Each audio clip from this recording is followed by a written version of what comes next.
नमस्ते सभी को। So today we will do our exercise 9.2। Question number 1 आपको गिवन है। In the given figure L is parallel to M। ये जो साइन होता है इसका मीनिंग होता है पैरेलल। तो L जो है वो M के एक पैरेलल लाइन है and P is the transversal. और जो P लाइन है वो इन दोनों पैरेलल लाइंस को क्या कर रही है, क्रॉस कर रही है, डिफरेंट पॉइंट्स पे कट कर रही है। That means P is a transversal line. If angle 3 equals to 55 degree, angle 3 आपको गिवन है 55 degree. Find the measure of all the other angles. अब आपको फाइंड आउट करने हैं जितने भी एंगल्स इसमें गिवन है, इस फिगर में गिवन है, वो आपको फाइंड आउट करने हैं। सेकेंड थिंग, आप जिस कॉरस्पॉन्डिंग एंगल्स के थ्रू उसको फाइंड आउट कर रहे हैं उन दोनों के बीच में क्या रिलेशनशिप है ये आपको यहाँ पे मेंशन करना है। तो हम इसको सॉल्व करते हैं। सबसे पहले हमको जो गिवन है हम लिख लेते हैं। Angle 3 is equals to 55 degree. Okay, अब एंगल 3 55 डिग्री है तो एंगल 1 कितना हो जाएगा, angle 3 is equals to angle 1। क्यों है आपको रीज़न लिखना है, बिकॉज वर्टिकली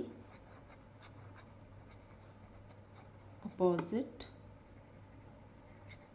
एंगल्स। जब हमने प्रॉपर्टीज़ पढ़ी थी तब मैंने आपको बताया था कि दो पैरेलल लाइन को जब कोई ट्रांसवर्सल लाइंस कट करती है तो उसके जो एंगल्स होते हैं वो आपको लर्न रखने हैं। जो जो प्रॉपर्टीज़ थी वो बिल्कुल अच्छे से आपको लर्न करनी है ताकि आप इजीली जितने भी एंगल्स हैं वो फाइंड आउट कर सके। और ये आपको ब्रैकेट में मेंशन करना है कि एंगल 3 और एंगल 1 इक्वल क्यों है।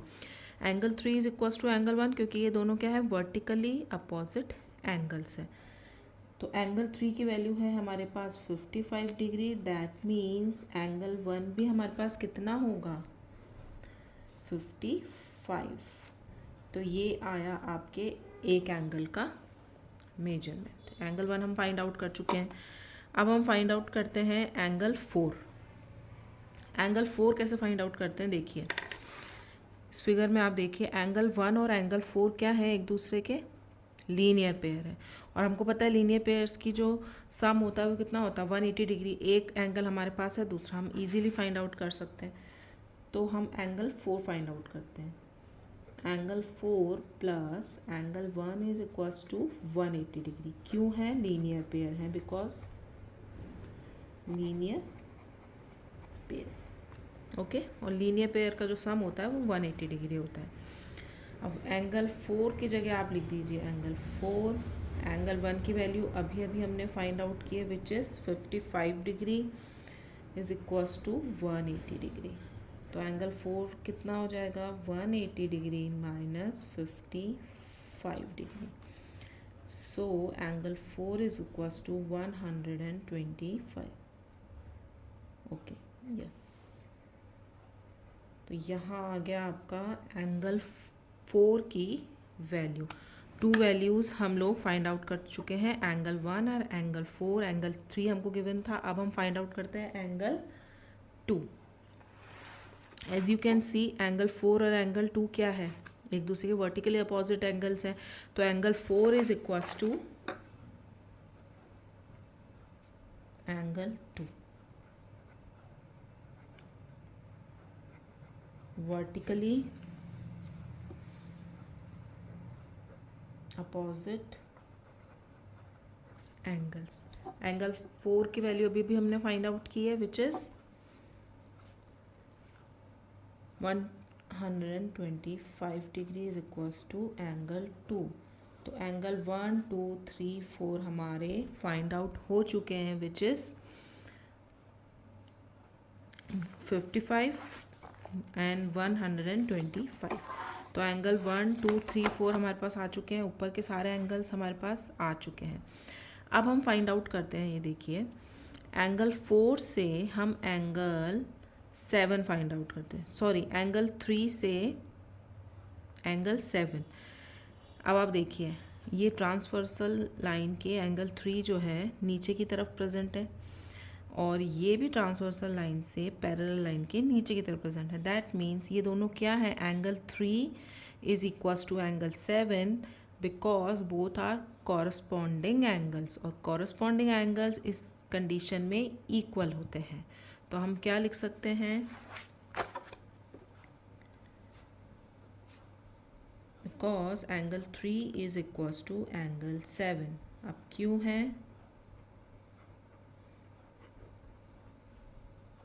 because both are corresponding angles and corresponding angles are equal in this situation. So हम लिख सकते हैं एंगल 3 था हमारे पास 55, तो एंगल 7 भी हमारे पास आ जाएगा 55।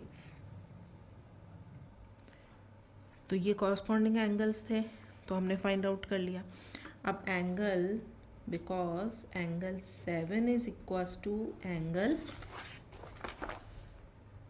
5, तो हम easily find out कर सकते हैं angle 7 is equals to angle 5 because both are vertically opposite angles। तो हमारे पास एंगल 5 की वैल्यू भी आ चुकी है, vertically opposite। Okay, so angle 7 है आपके पास 55 डिग्री, एंगल 5 की वैल्यू भी आपके पास आएगी 55 डिग्री। एंगल 5 आपके पास आ चुका है। अब हम फाइंड आउट करते हैं हमारा नेक्स्ट एंगल। 6 और 8 दोनों बाकी हैं।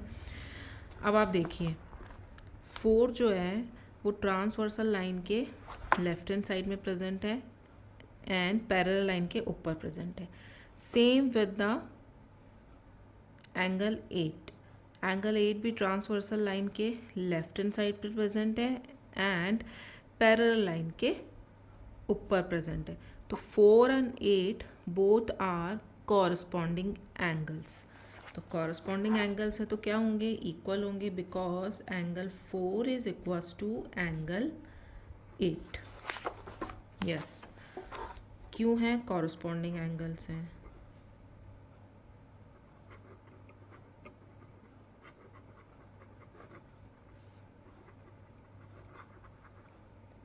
ओके, तो हम क्या लिख सकते हैं, एंगल 4 की वैल्यू हमने फाइंड आउट की थी 125।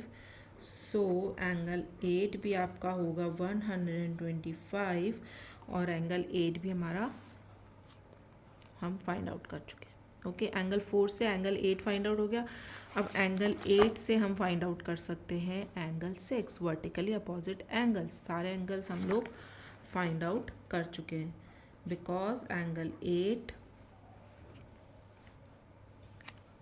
Is equals to angle 6। क्या है दोनों, vertically opposite angles. Vertically opposite angle है, एंगल 8 की वैल्यू है 125, इसलिए हमारा एंगल 6 की वैल्यू भी होगी सेम 125। तो ये सारे हैं आपके आंसर्स। हमने सारे जो एंगल्स गिवन थे उनकी वैल्यू फाइंड आउट करी है, और जो रीज़न जिसकी वजह से आपने फाइंड आउट किया है वो रीज़न आपको मेंशन करना है in the bracket. Okay, now मैं फाइनल आंसर लिख देती हूँ। सो आपका आंसर क्या है, angle 1 is equals to angle 5 is equals to angle 7 is equals to 55। 3 angles की वैल्यू आई है इतनी, एंड एंगल जो हमारे 2, एंगल 4, एंगल 6 एंड एंगल 8, इसकी वैल्यू आई है हमारे पास 125 and these both are your answer. So now the question number 2 आपको गिवन है, in the given figure L parallel to N and P is the transversal line. If angle 1 and angle 2 are in the ratio of 1:2 angle 1 जो है वो angle 2 के साथ किस ratio में present है? 1:2 के रेशो में। Find the measure of each of the angles. तो आपको हर एंगल जो गिवन है ईच ऑफ द एंगल्स का मेजरमेंट फाइंड आउट करना है। पहले आप फिगर में देखिए, ये हमारे दो पैरेलल लाइन है एल और M, P is a transversal line. अब 1 और 2 किस में गिवन है? रेशो में गिवन है, वो भी एक दूसरे के साथ 1:2 के रेशो में। तो पहले हमको जो गिवन है वो हम लिख लेते हैं। हमको क्या गिवन है? एंगल 1 इज टू एंगल 2 कितने के रेशो में? 1:2। ओके, तो हम क्या करते हैं, सबसे पहले लेट कर लेते हैं। Let the angle 1 be x. तो एंगल 2 क्या हो जाएगा? So the angle 2 be 2x। Okay, तो यहाँ पे हम क्या लिख सकते हैं? Angle 1 plus angle 2, because angle 1 plus angle 2 is equals to 180 degree. अब 180 डिग्री क्यों लिखा है? आप देखिए, एंगल 1 और एंगल 2 क्या है? एक दूसरे के साथ लीनियर पेयर है। ये एक स्ट्रेट लाइन जा रही है, स्ट्रेट लाइन के ट्रांसवर्सल लाइन के एक इधर और एक इधर एंगल बन रहा है। एक ही स्ट्रेट लाइन पे जब दो एंगल्स बन रहे होते हैं तो वो एक दूसरे के साथ लीनियर पेयर में होते हैं। So angle 1 plus angle 2 is equals to 180 degree because linear pair. Okay, और ये रेशो में प्रेजेंट है इसलिए हमने इसको लेट करके सॉल्व करेंगे ताकि हमें एंगल का मेजरमेंट मिल सके। तो एंगल 1 की जगह हमने अभी लेट किया था x प्लस एंगल 2 की जगह रख देंगे हम 2x इक्वल्स टू 180 डिग्री। तो ये हो जाएगा 3x equals to 180 degree. Now x की वैल्यू कितनी आ जाएगी? 180 डिग्री डिवाइडेड बाय 3। 3 6 18 एंड ये 60। तो x की वैल्यू आपके पास आई है 60 डिग्री और x हमने किसको लेट किया था? एंगल 1 को। So value of angle 1 that is x is equals to 60 degree. Angle x1 की वैल्यू हमारे पास आ चुकी है। एंगल 2 हमने लेट किया था 2x, तो 2 multiply by 60 and you will get 120। तो एंगल 1 एंड एंगल 2 की वैल्यू जो है वो हमारे पास आ चुकी है। अब हम फाइंड आउट करते हैं एंगल 1 से। देखिए, एंगल 1 60 डिग्री और एंगल 2 120 डिग्री, 60 डिग्री। ओके, तो एंगल 1 से हम एंगल 3 फाइंड आउट कर सकते हैं और एंगल 2 से हम एंगल 4 फाइंड आउट कर सकते हैं because both are vertically opposite angles. तो सबसे पहले हम एंगल 1 से फाइंड आउट करते हैं because angle 1 is equals to angle 3। क्या है दोनों? Vertically opposite angles. So angle 1 की वैल्यू है 60 डिग्री, दैट मीन्स एंगल 3 भी हमारे पास होगा 60 डिग्री। और एंगल 2 हमने अभी भी फाइंड आउट किया है which is 120 degree. Because angle 2 is equals to angle 4, ये भी क्या है? Vertically opposite angles. So angle 2 120, तो एंगल 4 भी हमारा हो जाएगा 120। 4 तक हम निकाल चुके हैं, 1 2 3 4। Now coming to the next, नीचे वाले जो एंगल्स है वो फाइंड आउट करते हैं। एंगल 4 पैरेलल लाइन के लेफ्ट हैंड साइड पे ऊपर की तरफ प्रेजेंट है, same with the angle 8 parallel line के लेफ्ट हैंड साइड पे ऊपर की तरफ प्रेजेंट है, that means angle 4 and angle 8 are corresponding angles and corresponding angles are equal to each other because angle 4 is equals to angle 8. क्या है corresponding?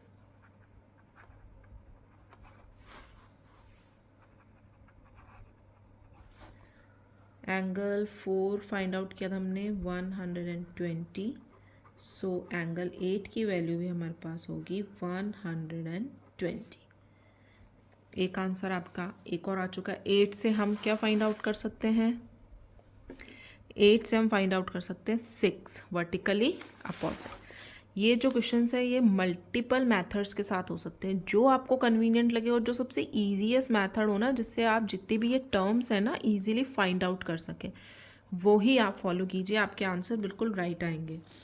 तो angle 8 is equals to angle 6 क्या है? दोनों एक दूसरे के vertically opposite angles. So angle 8 की वैल्यू भी हमने फाइंड आउट की है 120, so angle 6 will be also a 120. अब हमारे पास लास्ट बचा है 5 एंड 7. तो आप 5 को 1 से भी फाइंड आउट कर सकते हैं. 1 जो है ट्रांसवर्सल लाइन के राइट हैंड साइड पे प्रेजेंट है, पैरेलल लाइन के ऊपर प्रेजेंट है. सेम ट्रांसवर्सल लाइन के राइट हैंड साइड पे प्रेजेंट है, पैरेलल लाइन के ऊपर की तरफ प्रेजेंट है. तो 1 and 5 is a corresponding angles. तो angle, because angle 1 is equals to angle 5 क्या है?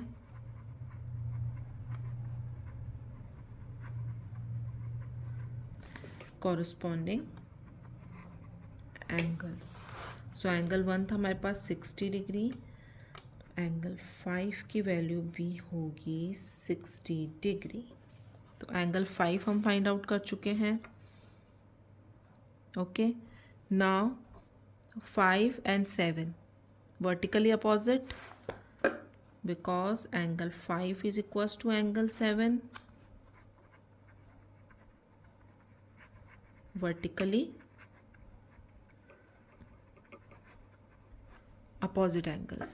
So angle 5 is 60 degree, that means angle 7 will also be a 60 degree, and these all are your answers.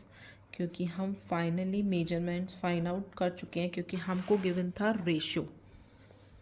Okay, और हमने उससे सारे angles find out करें. Reasons आपको देने हैं vertically corresponding, mostly vertically corresponding अगर आप फॉलो करेंगे तो ईजी रहेगा. अदरवाइज़ और भी बहुत सारे जितने भी मैंने आपको पॉइंट्स बताए थे जब हमने इसके नोट्स डिस्कस किए थे कि पैरेलल लाइन ट्रांसवर्सल लाइन के जो एंगल्स होते हैं उनमें एक दूसरे के साथ क्या रिलेशन होता है, तो आप कुछ भी फॉलो कर सकते हैं, आपके आंसर जो है राइट आएंगे, बट आपको रीज़न जो है वो मेंशन करना है. Now coming to the next question.